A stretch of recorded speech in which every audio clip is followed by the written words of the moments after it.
Good morning and welcome to the Ark of Alabama's Let's Learn. Today we're at the Ark of Madison County in Huntsville, Alabama, to bring to you some information that you need to use with your families, your loved ones, that'll help you prepare a better life for them or move forward with what your plans are. I want to thank the Ark of Madison for hosting us and Alabama Care for filming this.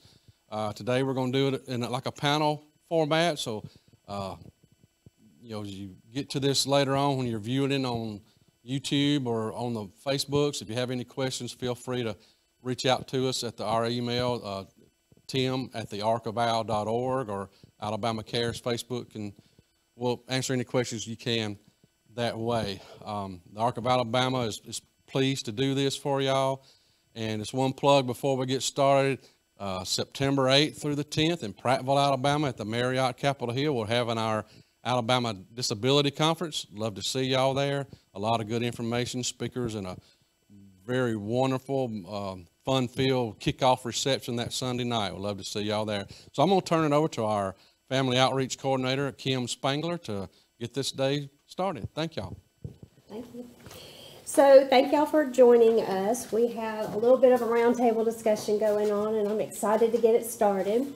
We've got our Ark of Madison County Autism Clinic Director on board, and she's going to tell us all about the good work they're doing in the area and throughout the state for autism awareness, as far as referrals, evaluations, and so on. And then we're going to get to hear from Ms. Hoyt for the remote supports, and she's got the middle of the state up, and then somebody else has got the middle of the state down. But with Safe and Home, everything they can do for remote supports, technology-based support for your child with a disability, and we're excited to hear and learn about that as well. We're going to go into a little bit of information on HCBS, the new settings rule, and the access rule has kind of finalized everything and put things into motion. And then we're going to talk about other issues that are hot topics recently, like supported decision-making, guardianship reform, and so on and so forth. So we've got a lot to cover in a short amount of time. We're going to get to it. So I'll get started with Ms. Michelle, and I'll just let you kind of take the floor and tell us about the work you're doing here with Ark of Madison County and how it's kind of spreading throughout the state with autism. Okay. Well, back in September 2022, we are mainly an early intervention program, first and foremost. So we had a lot of little children that were driving to Vanderbilt and Birmingham to do testing. A couple hours away, and they really couldn't afford it. They were low income and they couldn't make those visits. And on top of that, it was usually an 18-month to 2-year wait list. So, that just wasn't okay that they were waiting all the way through possibly kindergarten before they even got a diagnosis. Once they got that diagnosis when they were in kindergarten, it was an educational diagnosis, not a medical diagnosis. So with the medical diagnosis, that opens up way more services for our kids. So, okay, so what is the harm in waiting that 18 to 2-year wait list that you were talking about? What is the harm in waiting that long for this kind of a diagnosis? Well, we know that those first 3 years are the most change in kids, and it's when kids need the most interaction and they need the most intervention. So, a child can be diagnosed as early as 24 months. Right. So a lot of the kids that we test, they aren't even in early intervention yet. So they're at home and they're getting 0 services. So we are reaching out to their pediatricians. We're getting those tests done. We're getting those diagnoses, and we're making referrals that kids can reach and the families can actually attain the day that they get our referral and their diagnosis. Mm-hmm. So a lot of the problems happen because a lot of our low-income families and Medicaid families, they can't receive occupational speech, physical therapy, some of them, ABA, because it's not a lot of places take Medicaid.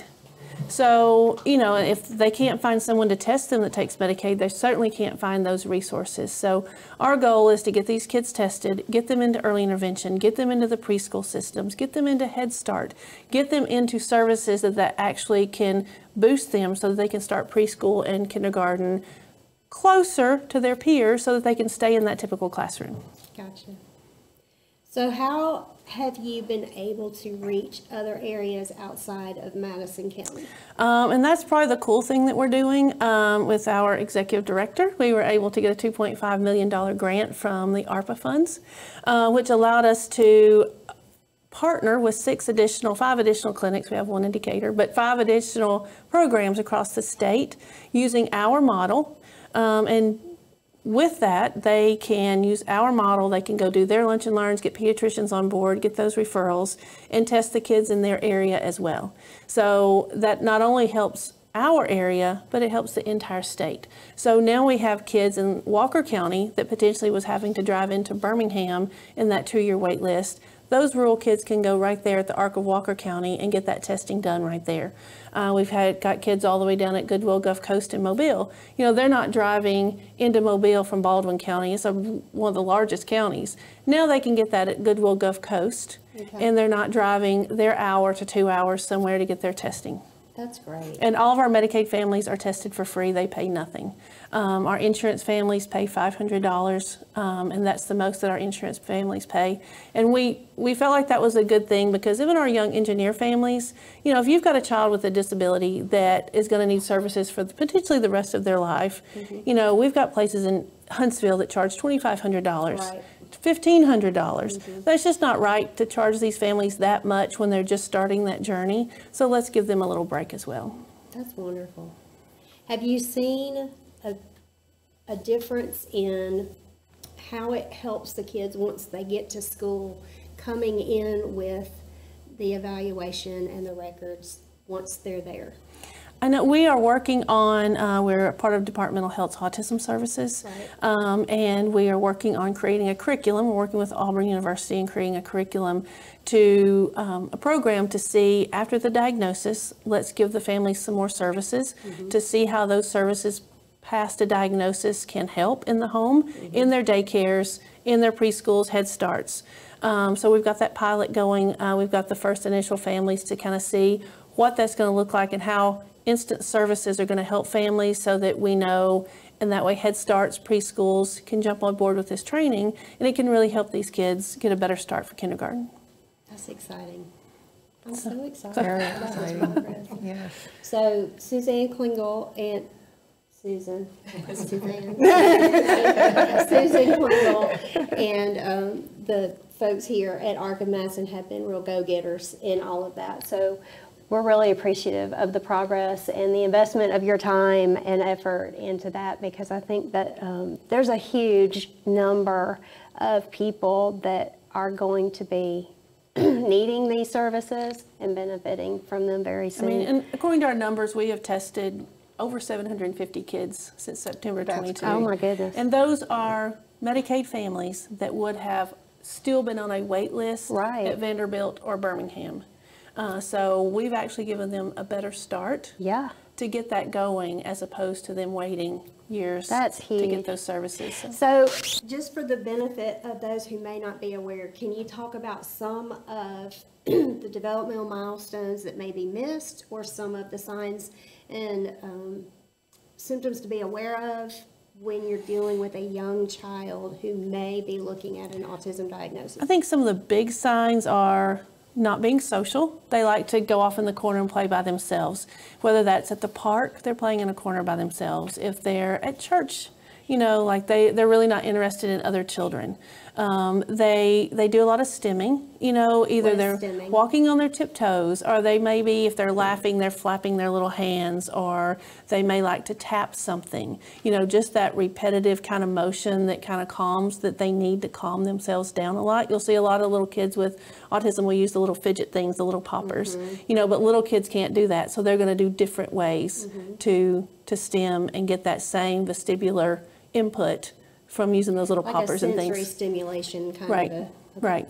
So a lot of our little kids are nonverbal, not necessarily, because autism is a spectrum. So we have a lot of kids that they're reading at 4 years old, you know, but again, a 4-year-old should not be reading a chapter book. Right. So that's also, you know, parents think, oh, well, they're ahead of the curve and they're a little Einstein, but really our 3 and 4-year-olds should not be reading chapter books. So that's still a red flag for that age group, as much as not talking is a red flag as well. So IQ may or may not be involved. It might not. I mean, we see, you know, I've tested kids that are 5, and she can sit there and read a whole page to me, and like, really, she shouldn't be able to do that. So, you know, that's still a red flag as well.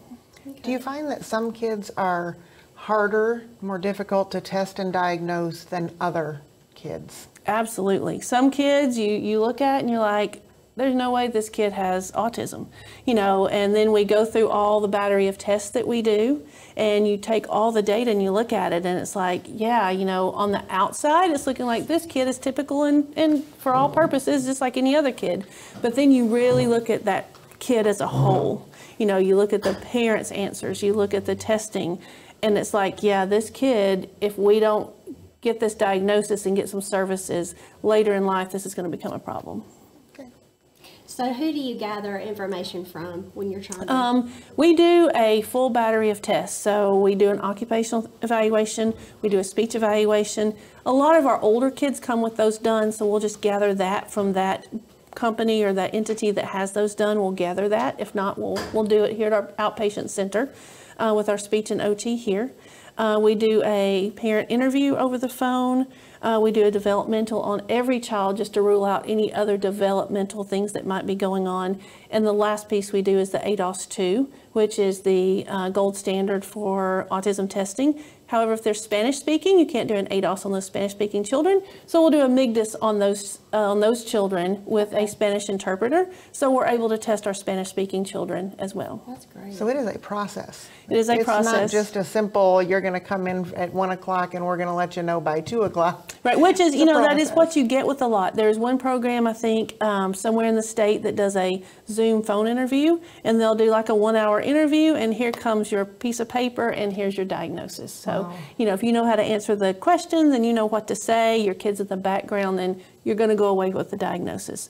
You know, the one thing we love that if you come to any of the ARC or partners, you're not necessarily getting a diagnosis every time. You're going to get what your kid needs and you're going to get the resources, but you might not always get a diagnosis because we're going to look at that whole child and family. That's great. So our goal is not to just hand out a diagnosis, but it's to give that family the resources they really Right, need right for that resources. child to succeed. That's wonderful. So talk to us a little bit about the numbers, how you've seen an increase in not just diagnosis and evaluations occurring, but in services being provided and expansion across the state, where we started, what the numbers look like, and where we are now. Oh gosh, you know, when we first started in September of 22, I think by September of 23, we only had like 80 something referrals at the ARC of Madison. Now we have our Decatur campus as well as our Huntsville campus, and we have almost 1,300 referrals. Wow. In that amount of time, just at the ARC of Madison. With the ARC of Madison plus our partners, we're over 2,000 referrals across the state, and I expect that to grow because our partners are just growing their clinics as well and reaching out and to their pediatricians. And you know, that's why not only the school systems love our evaluations, but the pediatricians do, because that's what makes us so different, is we use the child's pediatrician to give the diagnosis. So it's just not a psychiatrist or an LPC. It's actually working with the child's own pediatrician to give the diagnosis. So we will do the battery of tests. We will docu-sign it to that pediatrician, who then calls their family in and will give the results to the family. So that way, they're hearing those results from somebody that they've trusted since their child was born. Not just somebody that they met for an hour and they may get the birth history wrong, they may get the names wrong. Like, that pediatrician knows that family, and they're able to follow then that child to refer to speech or OT or, you know, whatever recommendations is put on that evaluation report. And how beneficial for these pediatricians to be able to see multiple children in their practice with a diagnosis of autism, so when one comes in undiagnosed, they can start to recognize, oh, I know what this is. Let's let you talk to. I think the pediatricians love it because it's like we have a pediatrician on staff here, so that if they have a nurse practitioner that can't give a diagnosis, we can still give a diagnosis here at the ARC. So, you know, he says it's almost like we are the lab. You know, if he has a kid come in when he was in practice that had some kind of breathing disorder, then he would send them to the lab to do blood work. Well, the blood work would come back. He would take a look at all the blood work, and then he could give a diagnosis of RSV or whatever that might be. That's So great. we are like the lab, because as an early intervention provider, we have the OTs, the speech therapist, the clinicians, the psychologists to do the ADOS. We have all those people, but we can't give the diagnosis. Right. So partnering with those pediatricians and us doing the lab work, we can get that family that diagnosis or those results a whole lot faster in working with that pediatrician. And we're educating them. They already know. It's like Dr. Brassert said. I know sometimes when a kid walks in my practice, they have autism. But me by myself, I don't want to just give that diagnosis out because I can't be 100% sure. But with our results of our test, he can be 100% sure and he feels good about giving that diagnosis. And that's a great analogy, the lab work, the work that you do as lab work. I love it. So, and Dr. Brassert feels like this is he's retired from Cornerstone Pediatrics, came aboard with us because that's how much he loves the work that we're doing here, and he wants that to continue. That is so exciting. So, Is there anything I've left out that you think is really important that we need to? Can you share our partners? Yes, actually, we have our partners across the state. We have the Arca Walker County is over in Jasper. We've got 2 in Birmingham, the Glenwood, which we are so pleased that Glenwood, because they are the standard of autism testing across the state, but they're actually using our model because they want to test more kids, so our model is working for them. So actually we're teaching them a different way to test kids. That's impressive. Yes. So we've got Unitability in Birmingham, which is one of the larger early intervention programs in the state. We've got Project Wiggles and Giggles in Montgomery, which is an early intervention program with the larger programs in Montgomery. They also have a location in Birmingham, so they can do some Birmingham and Montgomery testing if they need to. We've got Goodwill Gulf Coast down in Mobile, and they are doing that whole Mobile area. And who have I left out? Have I left out anybody else? I think that was it. We are also looking at, we have a Decatur campus as well, so we're in Morgan County. The Arca-Mattis is in Morgan County. We're also looking at 2 areas of the state that we haven't been reached a whole lot yet. That's the Dothan area and the Lee County area, Opelika, Lee County. So we're in the process of working with Auburn University to get a program going there to test more kids in that Lee County area. The Arca-Madison is going to take a team down and working with Dothan Pediatrics and actually going to test kids down the Dothan, Eufaula, and Troy areas until one of our partner programs can grow large enough that are closer to go and do that testing there. Wow. Oh, and Gadsden, Family Success Center in Gadsden. They are not an early intervention program. So they are the ones that's taking a little bit more time to get their funding, and not funding, but their billing together and different things. So they are gearing up. I think they tested their first kids this month. So they are gearing up to become a very large testing program as well, because that's a very rural area over in the Gadsden, Anniston area. So it's much needed over there, and we chose them because they're in there and they know the area, and there's just not another early intervention program there for us to choose. Have you talked about Hudson Alpha? We do have a lot of kids that come through that with Dr. Brassert and what we're seeing now, we have a lot of kids that come through with other diagnoses attached to their names. Right. So they may have seizure disorders or a genetic condition or CP or something, Down syndrome or something else. So, or we have kids that's like, there's something going on. We don't really know what. So when we test them, we really hate to give these kids an autism diagnosis. Is it something else, or is it really autism? Are there other kids in the family that have been diagnosed, or do they have some learning disabilities as well?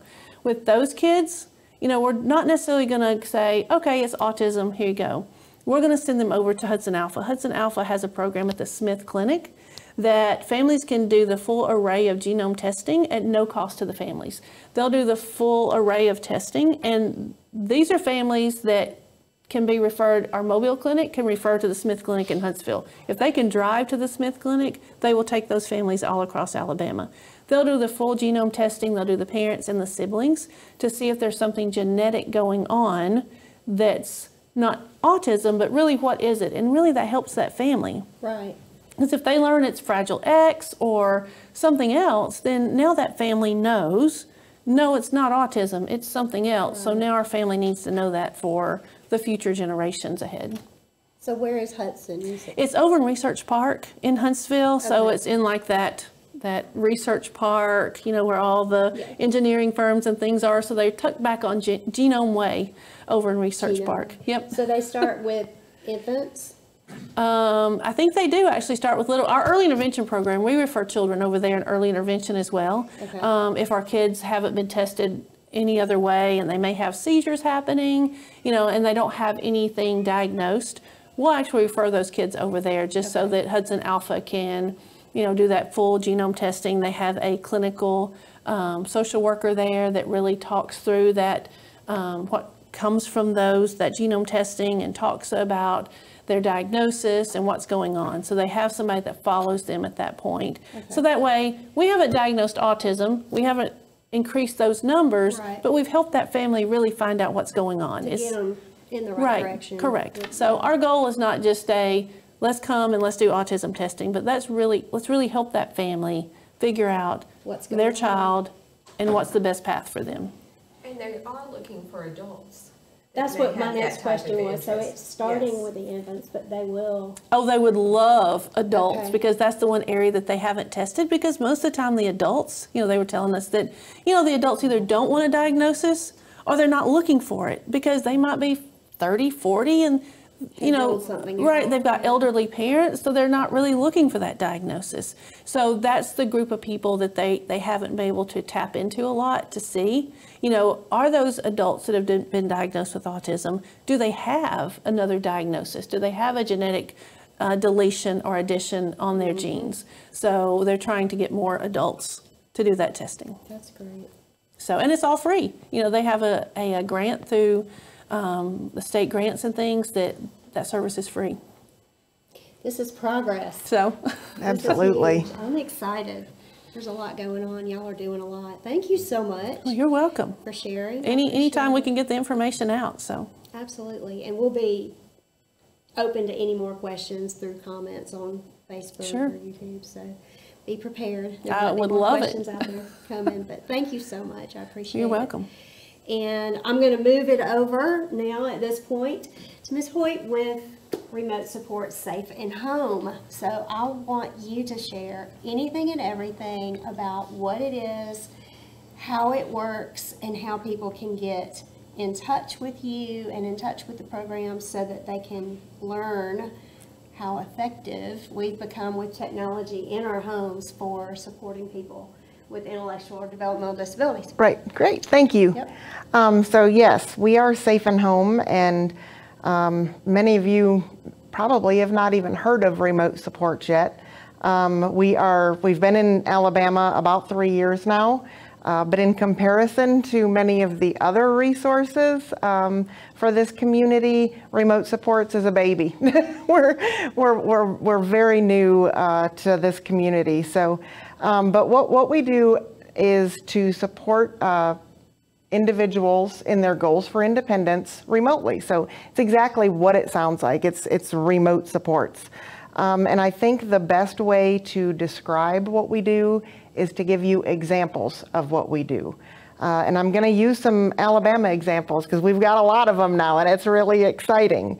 So we use assistive technology. A lot of people call us an assistive tech company. We are not. We are a remote supports company. We use assistive technology to provide those supports. So in these examples, I'm going to let you know how we're using those devices to support the individual. So the first individual I'd like to talk about is a young man in Tuscaloosa.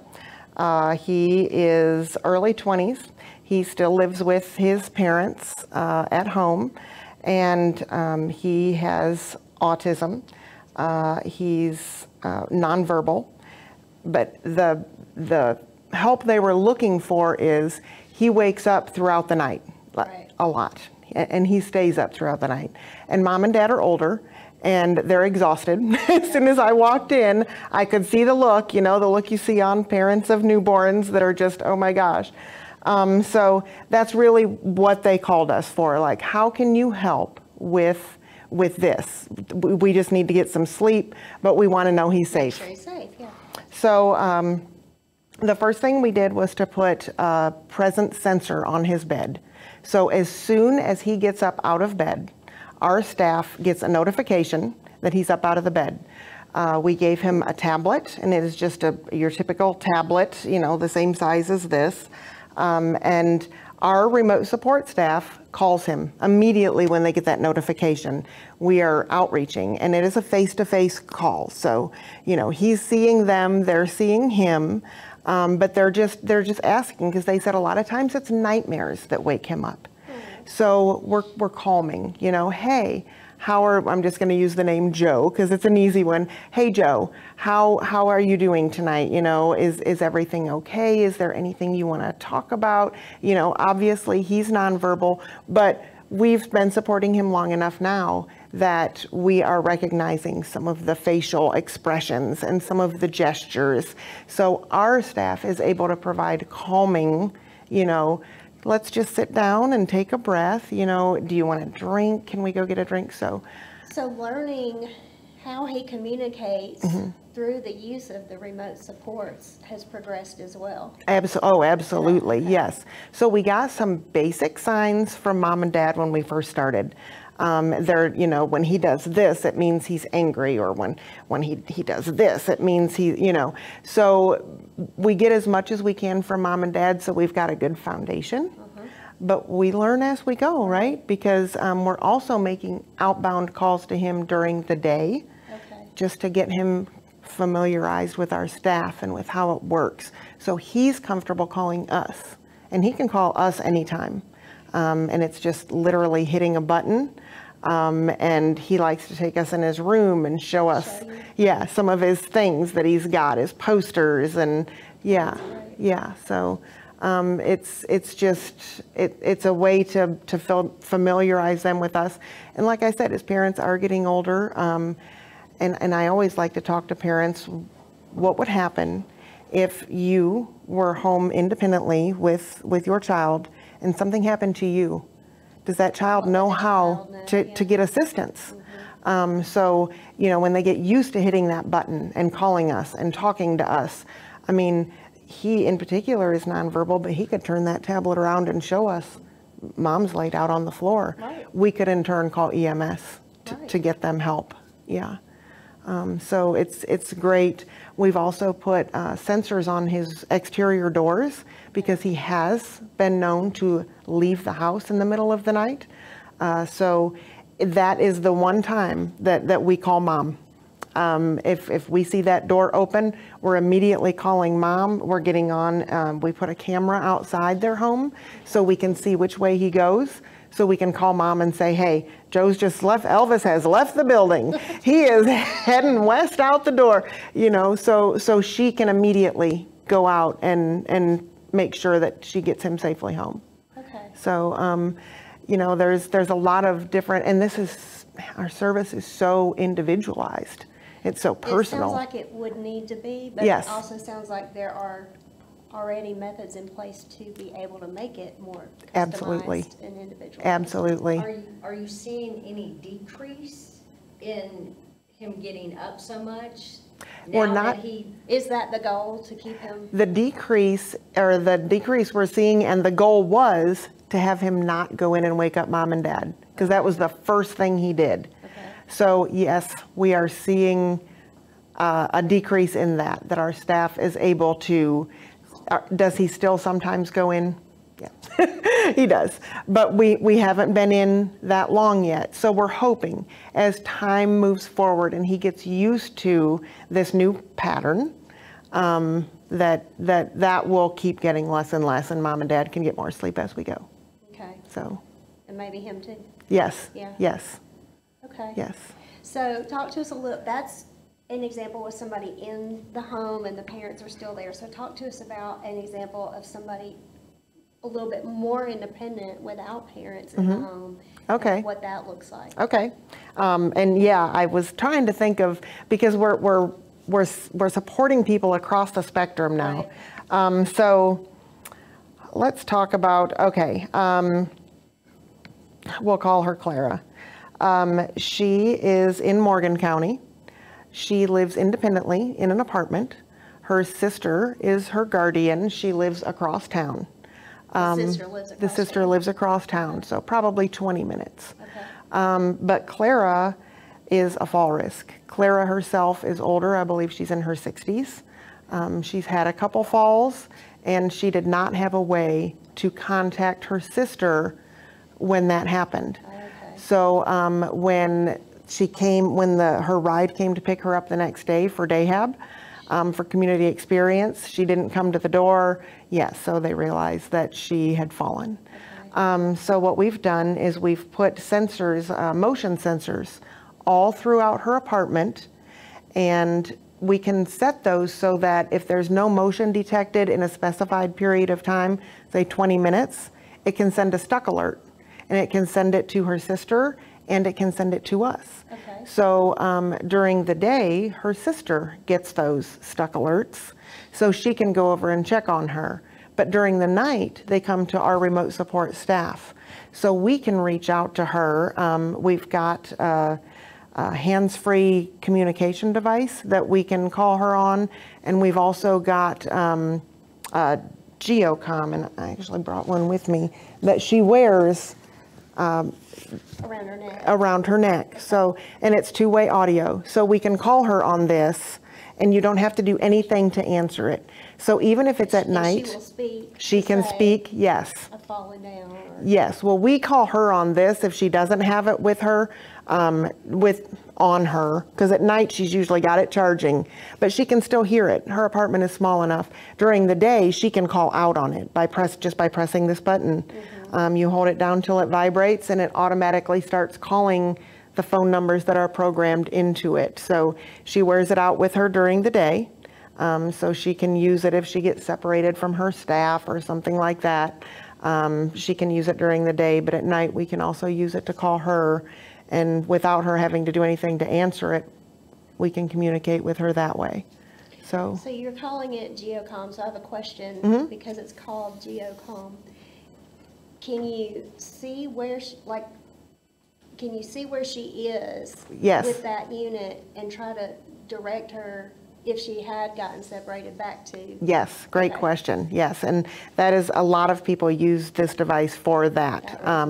If we can get those individuals who have a history of elopement to wear this, and sometimes we need to not let them know maybe that we can Right. see their location. It depends on the person and the use. But yes, so every time this button is pressed, the first 3 people who are listed in here automatically get a text message. Okay. And within that text message is a link to Google Maps. Okay. You can hit the link and you can see exactly where it is. Is it moving? In what direction is it going? That's great. If the button is not pushed and you still need to see where the location is, there's a way to do that as well. So this has its own phone number. It's cellular based. You just text a code to this phone number and it shoots you back that same link to Google Maps. That's So you can wonderful. always see.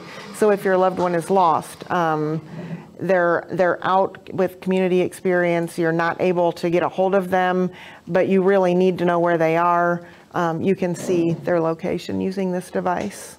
Yeah, so, and most of the individuals we support love having this. They just love wearing it. Some of them hook their keys to it or other things, and Okay. can wear it around, yeah. Okay. So we also are supporting individuals who live in residential and Like in a group home? in a group home, exactly. So some of the individuals that live in group homes want more independence. And we're seeing a lot of a hybrid approach where they have in-person staff during the day. Right. Because we can't take them to Walmart. We can't. transportation Yes, issue, we right. can't physically assist them if they need assistance showering or, you know, with any of their activities of daily living. We are not physically there to do that. So they have staff during the day to help with that. We also hear across the board that there's a staffing shortage. There So certainly is. a lot of providers are working with us. Maybe we support those individuals during the overnight hours so that they don't need to have staff there. They can free up that staff to work a shift someplace else where physical presence is needed. Absolutely. So we've got a provider in Morgan County who calls us pretty frequently, and we do a lot of overnight supports. She has actually kind of, talked with some of her folks who want that more independence and said, okay, let's see if we can pair you up with somebody else who wants that independence as well.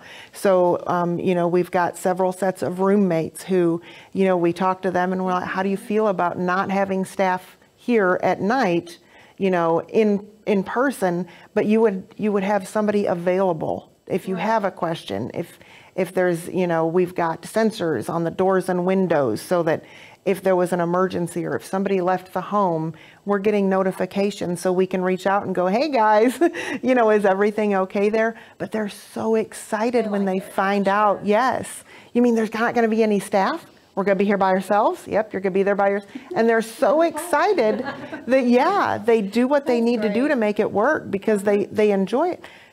I mean, I stop and think some of these people might never have been home independently ever. Before, yeah. Ever. And, if my husband watches this, I love you dearly, but I love when my family is gone for a few hours and I've got the house to myself. Absolutely. I can't imagine. Yeah. I talk to people in their 40s. They've never been home independently. First time to Yes. And some of them are more than capable and have the desire to have that. Maybe it's only going to be for a few hours during the middle of the day. Right. Maybe we take baby steps. Maybe let's try that and see how that works. So, we want to meet them where they are and we want to work with them on their goals for independence. So it all starts with a consultation. So is this something that I've got my mom hat on, so I'm thinking as a mom right now. Is this something you would try to build into the person-centered plan as soon as possible? The services being provided? Yes. Okay, yes. So tell us how that works, what that looks like. So we meet with the family. We meet with the individual and their support circle, whatever that looks like. Okay. And we figure out, what are your goals? What are your goals? Is your goal for independence to live independently one day? Great. Let's start working on it now in baby steps. Right. Is your goal really you don't ever want to live independently and that you don't think that's what you want, but maybe your goal is visitor safety and you want to start working on that. So maybe mom can run to the grocery store for an hour and know that you are safe. If a visitor would come to the door, maybe that's what you want to, what is that going to look like? So we talk to you and figure out what are your goals as a support circle, what are your goals? And we put in place a plan for you, individualized plan for you, and that's how it starts. So the staff that we don't see, the staff that are on the other end of the call, the staff that are on the other end of the tablet camera, how do they get trained on those? Because every person-centered plan is individualized and customized. Yes. How do they get trained on what each individual person needs or expects or wants as part of that plan? Right. So once we get the authorization to move forward with the services from the support coordinators, typically are the ones that get that to us, our client services department gets involved at that point. And we have what's called an onboarding meeting. So before we actually start the supports, we meet again, usually via Teams or something like that, with our client services department, myself if I'm available, in that support circle, and we go over the plan. Okay, this is what we understand that we are going to receive notifications at this time, and we're going to provide outbound check-in calls or medication reminder calls at these times. And we make sure everybody's on the same page. Yes, this is what we want it to look like. So they put together a support plan for us for Safe and Home. Right. And they go over it with our remote support staff. So when an individual we're supporting, say they call us on our tablet, they've got several screens, and I could not do the job. It looks, it looks intense. But while they're talking to the individual on this screen and seeing them, over here their support plan has popped up. And they're able to see not only what the person before them spoke with this individual about, so they can keep that conversation going, but also they can see any allergies that they might have. They can see, you know, why we are supporting this person. Maybe they have behavior issues, and maybe that's something that we're, you know, when this person has behavior issues, our staff is trained to de-escalate situations, and they go through acceptance and commitment therapies training to learn how to deal with some of those things. And if somebody calls and they have anxieties, you know, our staff knows how to interact with that person. Plus they've got their support plan over here with this method really works for this individual. Maybe you need to redirect, and they love to talk about music or, yeah. So it's, but like when I say it's very individualized, Right. it's very individualized. Yes, That's yes. huge. Yeah, That's wonderful. yeah, it's super So exciting. even if somebody is nonverbal, Mm-hmm. that doesn't mean they can't communicate, because they can communicate. Correct. But you would know by having the plan there. So Joey rubs his eyes when he gets anxious. Yes. And that's sitting right in front of them while Yes. they can also see Joey. Yes. So that's, I mean. And wow. Joey's favorite things to talk about are, Right. you know, wrestling or whatever it may be. So that when somebody's talking about something that they really enjoy, it does tend to just calm. So, yeah, How exciting. it's super, This is super progress. exciting. Look at all this progress. We are getting places. Yes, That's yes, we huge. are. Okay, so what other technology exists? What have you not talked about that y'all can do? Did I miss anything?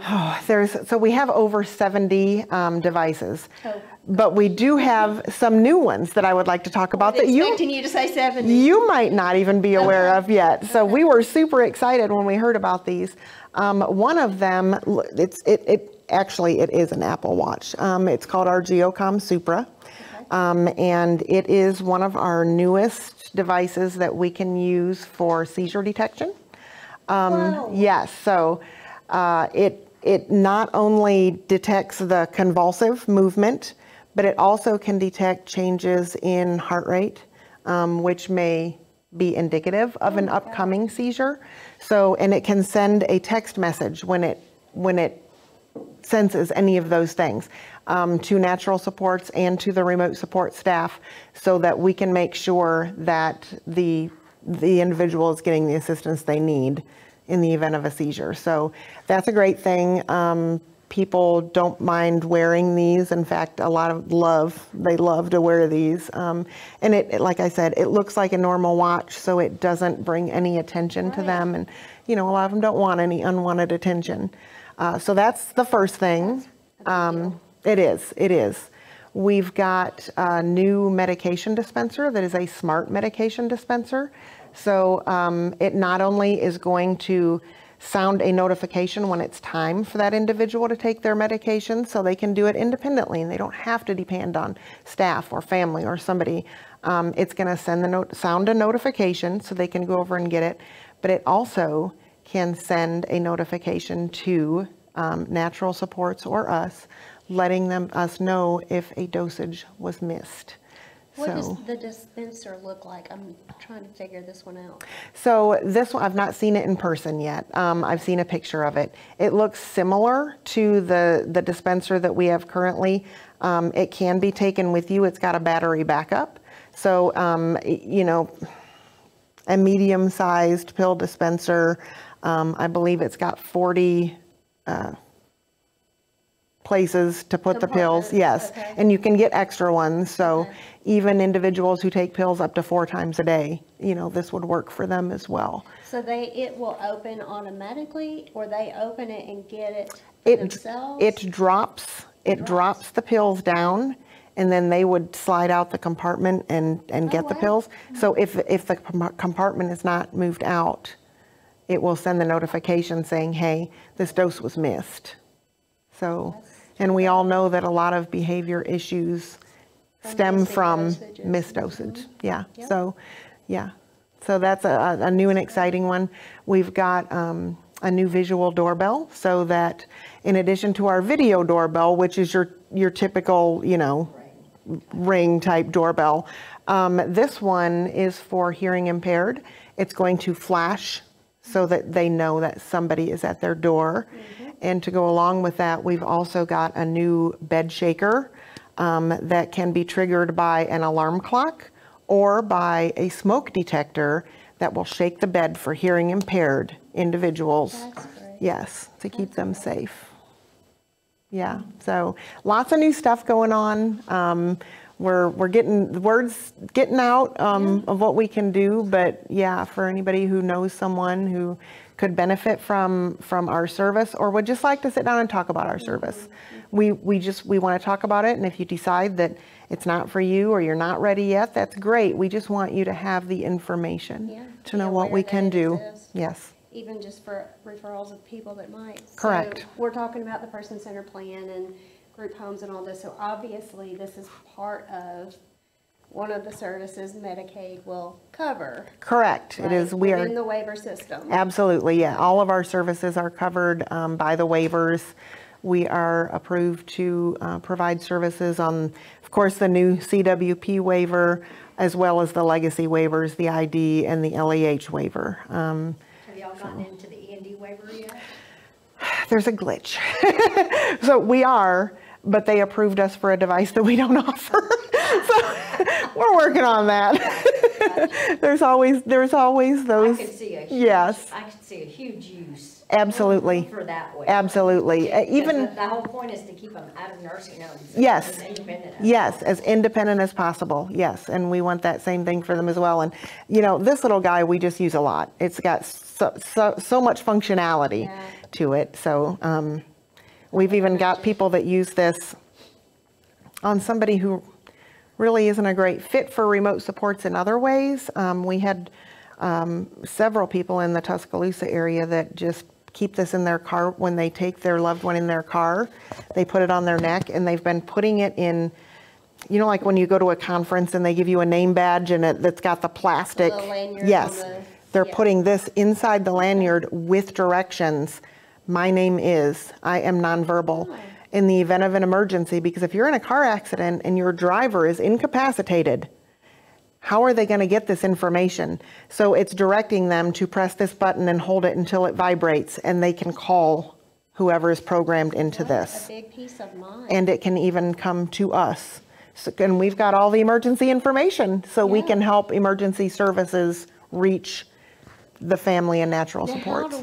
how can I help make our EMTs and our police aware of this technology? We have actually got support coordinators going to those facilities. Okay. Yeah, because some of them have been so excited about what we can do, just to let them know. But honestly, if, you know, you're going to notice, this. Yeah. Yes. So if you've got the information right there for them and all they have to do is press this button, yeah, there's really, yeah. What is that? What exactly do you call that? I on that. This is called a geocom. And Yes. It's for just the hearing impaired? Or? No, it is for many people, actually. It is cellular based, so it's got its own cell number. It's going to work anywhere it's got a cell signal. And it's a communication device. Right.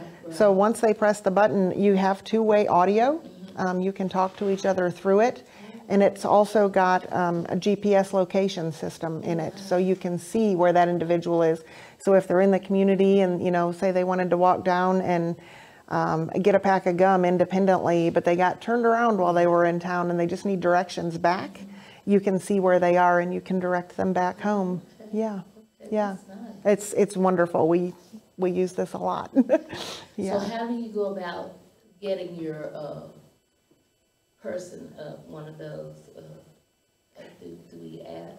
So yeah, I would say the best way to, I was just gonna say, the best way to do it is to call your support coordinator and let them know that you're interested in this, and he or she will be able to, you know, set up a meeting with us, and we can come and talk about your goals and see if there's any other you know, any of other of our services that would help meet those goals. Okay. Yeah, good question, thank you. What age group is that for?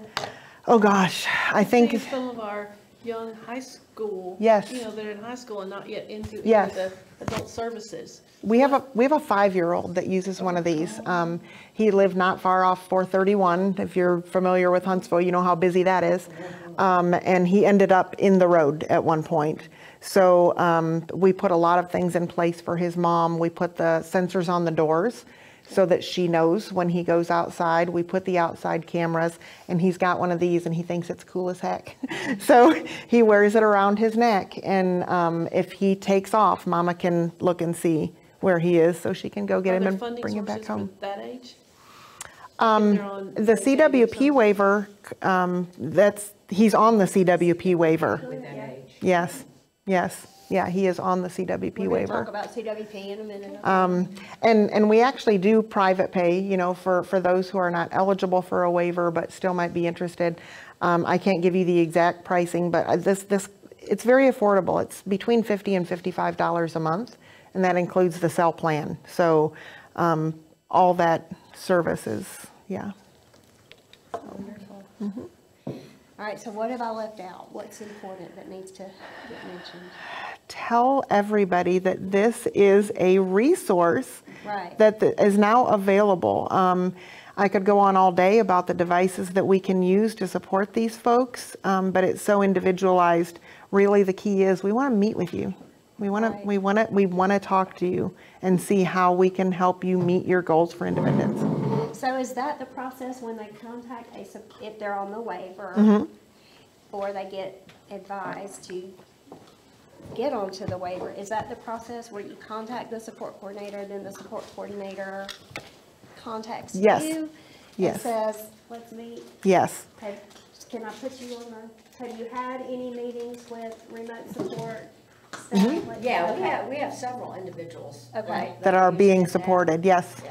Yes. Okay, so maybe I should ask you, what kind of questions are you getting from parents about remote supports that you're helping them connect with? Oh, I'm the wrong person to ask, because I don't get to deal with any of the families unless they're in crisis.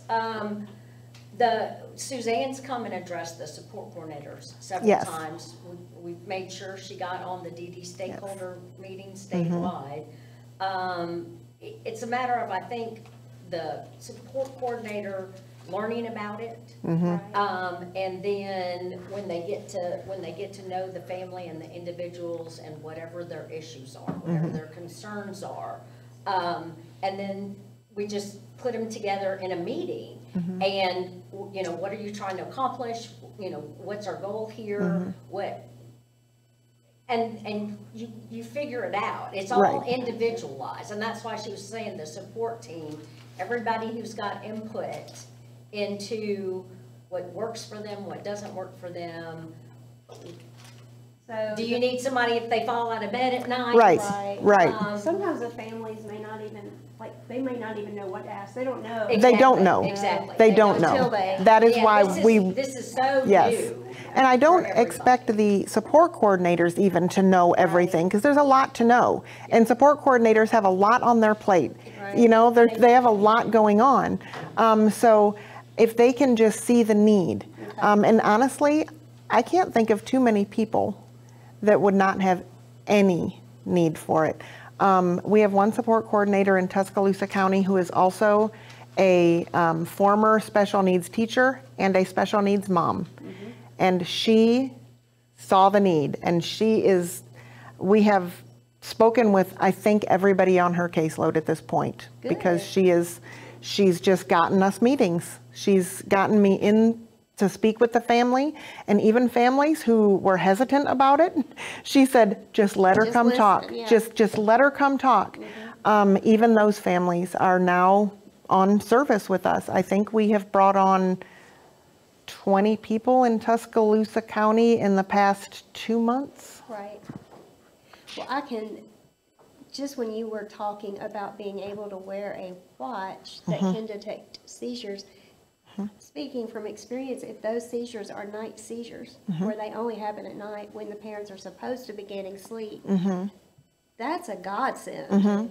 We've also got a pad for on the bed that that can detect seizures as well. Right. So, yes. That's huge. Yes. I mean, if parents, just in that small category of people, knew that that existed, they'd be all over it. Yes. Yes. If they just would take the time to meet with us Right. and learn what we can do. Yeah. Great. I'm excited. This is going really well. If y'all have questions, feel free to chime in. I'm not thinking of all of the questions, I'm sure, so keep them going. For my part, I'm Kim Spangler, and I work with the Arc of Alabama as the Family Outreach Coordinator. So what that means is I get to go all around the state and do things like this and talk to people who are available and in charge of bringing resources to families throughout our state. And those families typically have a child or an adult with an intellectual or developmental disability. And so I kind of see myself as a connector of resources, where I connect families with our state's resources that way, and I get to go around and telling everybody exciting things like this. And so I love what I do, because it tends to be a win-win on everybody. And going forward, there's lots of policies and mandates at play that keep us on our toes as providers to make sure we're doing our best, and keep the resources that we utilize in check to make sure we're utilizing resources well. And so I love being able to hear from people who are actually in the trenches doing the work that way, and then going out and meeting more families and saying, here's what we got, here's where we're going, here's what we can offer. One of those policies that I mentioned that kind of keeps us in check as providers is the HCBS setting standard. So that's recent. I think it came across in 2014, if I'm right. And now we're in full mode. HCBS supposed to be compliant with everything on board for home and community-based services is what it stands for. And so what that means is it's a mindset shift. We're changing our perspective from being more isolated and segregated with this community into trying to get people who would typically not be out in the community functioning and participating with their community out into the communities and functioning just like anybody would, whether they had a disability or not, because we have all these wonderful supports in place. And we may not have had them 30, 40 years ago, but now we do. And so there's really no reason at this point to keep somebody in an isolated or segregated setting out of fear of trying to protect, because we've got so much that helps us live a normal life now and experience wonderful things. So a lot of that comes through natural supports, a lot of that comes through paid supports, and when you combine the two, it's a beautiful thing. The home and community-based settings rule has become the gold standard of what to expect for families when they have to look at a system of provision, whether it's through the federal funding streams or the state funding streams. But when they look at that system of provision, they need to know that at this point in time in our history, we're expecting people with a disability, whether it's intellectual, physical, mental illness, or any kind of developmental disability, to operate and function in society to the best of their ability with supports, because we can, right? And so we get to see all of the standards and rules that go with that, and that's come a long way. The access rule is now part of that. I'm going to be handing these out as I go around the state. This is something called the Community of Practice folder, and it's got a lot of resources on the inside and the back covers, and then we filled it up with all kinds of handouts. But I like this folder because they've taken something from the Life Course tools and they've divided all of those resources into domains. And so the domains that you would see are the typical domains that we function in out in the world, whether it's daily living and employment, whether it's health our health, our medical services, whether it's natural resources, spiritual connections, the churches we go to, safety and security with our EMT and police and things like that. We've even got a domain of advocacy involved. And so all of those domains are highlighted, and the resources under each of those domains are listed on the inside cover of this folder, front and back. And then I take all of the information from resources that y'all give when we meet like this, and we put them and give it out this way. So this has been a wonderful resource for families. It's the purple folder from our DD Council. It's called the Community of Practice. It's supporting families and individuals with intellectual and developmental disabilities throughout our state. So I'm going to start with one of the first resources that's our newest, latest, and greatest waiver, the Community Waiver Program. And so that has come about recently. I think we're in the going into the third year of it. And it's not a pilot program. We're not supposed to say that it's a pilot program. This is not a pilot program, but it's operating similarly because we're not in all of the counties yet. We've kind of started out in some counties with higher populations to make sure we reach those populations as best we can and see how it goes and how we need to tweak it as we expand. So those counties are the ones that the Community Waiver Program is available in. Those are Baldwin, Elmore, Houston, Jefferson, Limestone, Madison, Mobile, Montgomery, Morgan, Tuscaloosa, and Walker counties. And soon those will be expanded into other counties as they grow. There's different criteria for the Community Waiver Program. It's not like other waivers you see throughout the Alabama Department of Mental Health's waiver system. This one can serve individuals and even children with, and you'll see as I read through it, who have a minimum of only one, you don't have to have multiple, only one substantial functional limitation, whereas other waivers you have to have multiple. So I think that's one of the biggest benefits to the Community Waiver Program. I'll kind of read through what those are. The children with intellectual disabilities ages 3 to 13 who live with a family or other natural support. So you're talking about the ability to come into a home like you were describing because they're still living with their family. And I kind of see that as a more proactive approach instead of reactive. Once they get into a crisis, that you can begin the services sooner once they're still living with the family in the home, then you might be able to avoid a crisis down the road doing it this way. Transition age youth with IDs, intellectual disabilities, ages 14 through 21, who live with the family or other natural supports, or ages 18 through 21 who live independently.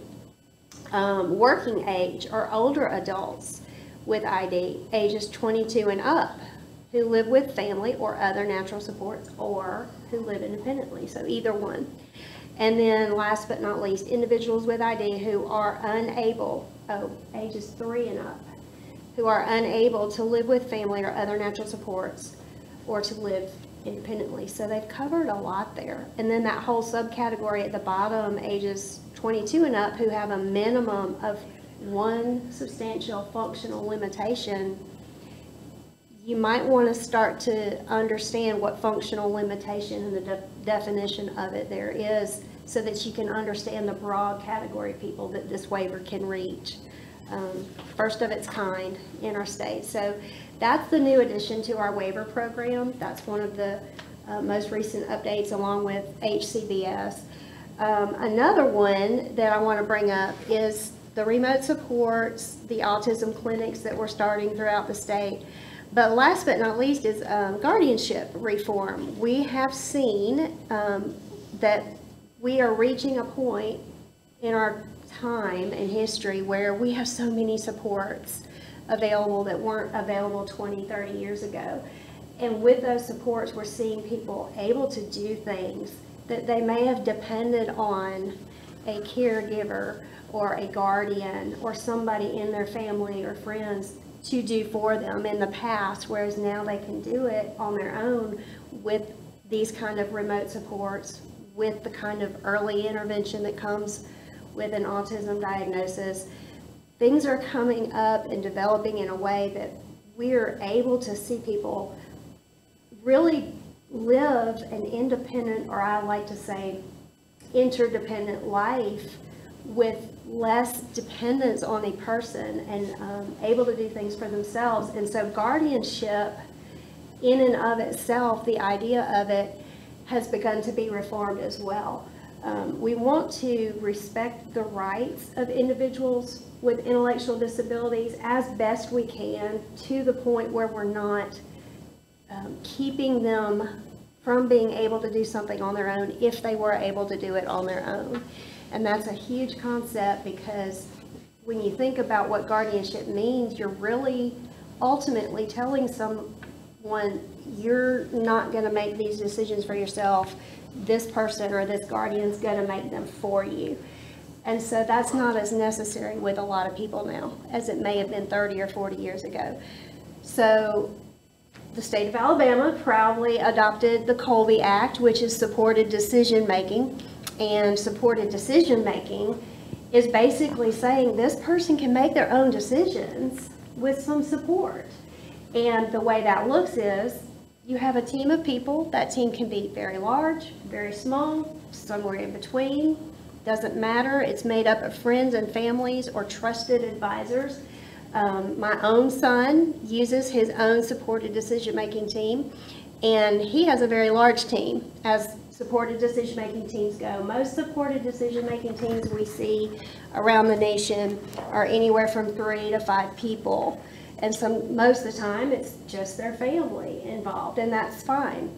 For my own son, the way I was thinking about it was actually from a very protective point of view, but the way I was thinking was, when I'm old and I have passed and my husband is gone, we really don't want to put our youngest son, who is his brother, in the position of doing everything that we have done that Colby might can even do on his own without us at that point. We would love for him to want to do those things, but we don't want to obligate him to that. And so I wanted to have a way, a system in place, knowing that when we had passed, there were eyes, there were ears, there were hands involved in Colby's life, so that it was happening on a consistent basis. There was a monthly or weekly meeting with somebody on his team who could see him, who could hear him, who could talk to him. And so Colby has actually 11 people on his team. And so the way we did it was, once a month, he's meeting face to face with somebody from his team. And we decided to use these life course tools, which I love. These are a favorite tool of mine. And I assigned a role of somebody in each of these domains to be on his team. And so he has a role, a person who's in charge of his safety, and another person who's in charge of his financial decisions. I shouldn't say in charge of, that's the wrong word. Supports him with his financial decisions. And then somebody who supports him with community living, somebody who supports him with employment. And that's why his team is so big, because there's a lot of domains that we all operate in throughout our daily lives. And honestly and truly, it was getting to the point where, as he grew, there was more and more expected of him. And I could see that if he would learn to self-advocate by going to other people and say, hey, can you tell me more about, it was better for him to be asking these other people what they know, because they were the experts on it, not me. When he gets to go and speak with his financial support, who actually was a financial accountant in his past, and then insurance, and then banker, that person's a much better resource for those kind of decisions than I could ever be. And so when Colby learns to self-advocate and say, hey, Mr. Scott, I've got a question about what it means when it's time for me to buy my car. And Mr. Scott already knows and understands things involved with SSI, things involved with the Enable account, then he can answer much more effectively than I can. and that's worked out really well. So in my head, the way it looks 30 years from now is that these people will appoint, and we will continue going with Colby's team, as big as it is, and they will continue to meet with him on a monthly basis so that someone who he can trust and has developed a relationship with gets to see him, speak to him, and answer his questions consistently throughout the year. And then the birthday month, we have a big celebration and thank all of his team supporters for working with him that way, and they all sing happy birthday to Colby, and it's a fun experience. But that's the big side of supported decision making. It sounds complicated, but it's not. It's really not. Within the actual Colby Act itself, there is a template that you can create a team agreement with.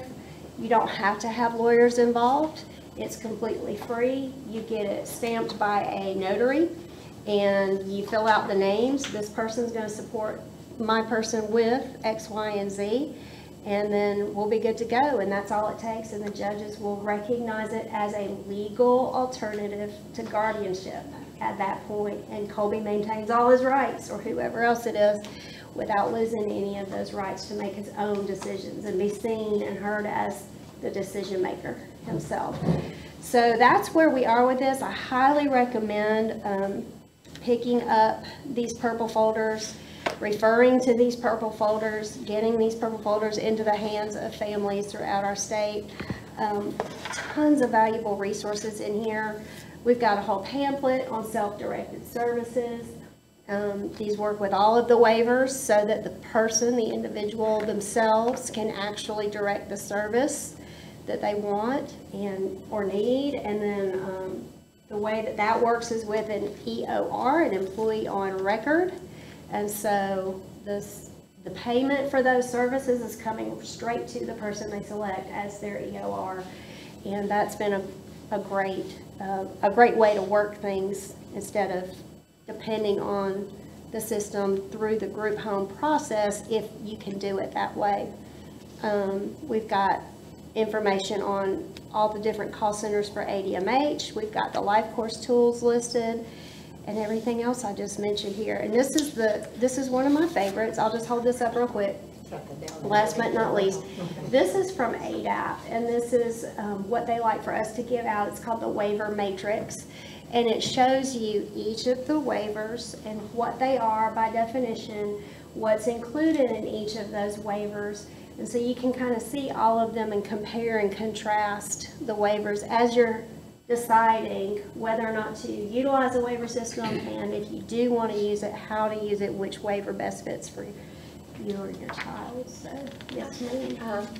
Can you leave as many of those booklets as possible? I was gonna say- Because we would love to have those. Absolutely. Emily would too. Absolutely. She's normally working with at least 10 people every month. Sure. We have huge What I'm referrals. trying to talk the DD Council into doing, and I think they've already done it to a way I'm not sure they're doing, is to get us the digital version of this online. I think they've got it, but I'm not sure they're finished with that yet. But until we can get the digital version all put together and pieced together, we're passing out the physical handout. So Those would be absolutely. fantastic to give to families. And the next thing is and this may be a question that you've not dealt with the community waiver program, how does a child as early as 3 qualify? I haven't dealt with it yet. I do know that people are trying. I don't know that they've been yet approved, but I do know of 2 people that have tried to get approved for the community waiver program. It's usually not through the family referral. Okay. I was just curious about that, what kind of IQ test or what kind of developmental test might help qualify that? Probably a lot of what y'all are doing in the. Gotcha. Okay. Is that something you could get the department to get an answer? Sure. And Michelle Tim was saying that maybe we need to put our expansion flyer on our website if it's not already there. Should be there. I think it's It is there. The expansion flyer's there. It is, okay, then it is there too. Do we have audience members, and I don't want to leave y'all hanging if y'all have any questions about any of it. they can. Feel free to come up. Too many to verbalize at this point. Yeah, you've raised a lot of good opportunities, Okay, both as an arc of Madison County with the number of people I now know who are receiving or need services, and also personally as a Parent. father of a person. Okay. So, a lot of questions, and I can't narrow it down to one at Okay. this point, but, we will give out my contact information, and you can get contact information before you leave. You can always call us or leave us a question online, either way. yes. All right, Thank I you. have a question. okay. How do I? Hang on, he's gonna get the mic for you. Oh. How do I go about getting a medication dispenser? Because my son Courtney takes a boatload of medication. And I'm interested in getting one of those and one of those little things that The you- Geo that- card. I'm interested in that for him. He's on the ID waiver at home. We take care of him at home, but to have that in place, it's just wonderful. I'm glad I made it in time to hear about the Right, device you're talking right. about, and the medication dispenser. Yeah, absolutely. Joe's here. Hey, Joe.